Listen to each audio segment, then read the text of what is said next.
Au deuxième et dernier jour de sa visite d'État en Algérie, François Hollande s'est exprimé devant le Parlement. Un discours observé de très près des deux côtés de l'Atlantique. Pour en parler, Slimane Zeguidour nous a rejoint. Merci d'être avec nous. Alors, est-ce que vous pensez que le président français a répondu aux attentes des Algériens ?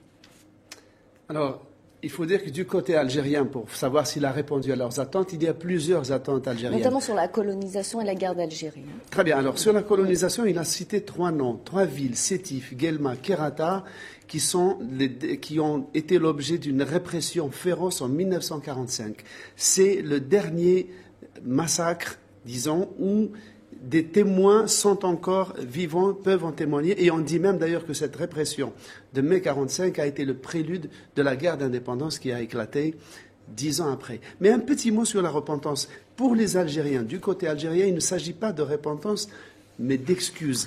Et d'ailleurs, je précise qu'il y a un flou algérien là-dessus, puisque le ministre des Affaires étrangères algérien, M. Mourad Medelsi, a précisé que l'Algérie, officiellement, n'a pas demandé d'excuses à la France. Donc c'est beaucoup plus une question dans l'opinion, dans la classe politique et dans certains médias qu'une demande officielle de l'État algérien. Car qui demande des excuses veut dire aussi acceptation des excuses. Ça suppose une démarche réciproque de donnant-donnant. Oui, qu'a-t-il dit exactement donc, sur la repentance ?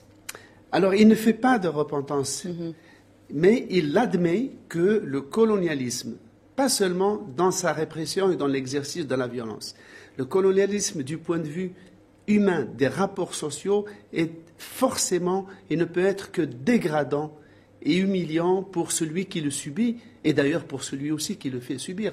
Rappelez-vous le mot d'Aimé Césaire, le rapport colonial avilit le colonisé, mais il corrompt, il ensauvage le colonisateur. Alors François Hollande s'est aussi exprimé sur la circulation des personnes entre les deux pays. C'est une question très sensible.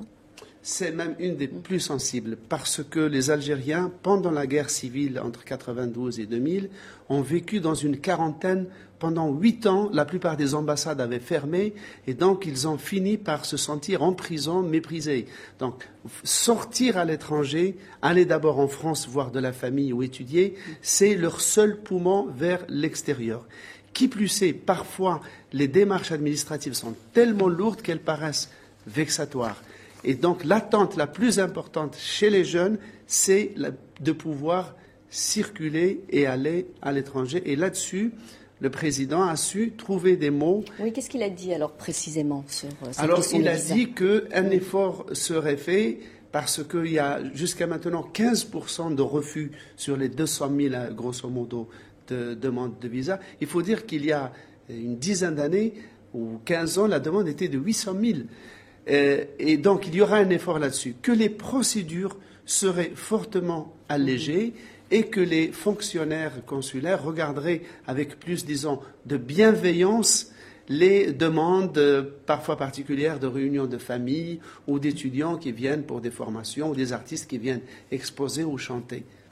Alors, je rappelle aussi que François Hollande va rencontrer la jeunesse algérienne cet après-midi dans une université.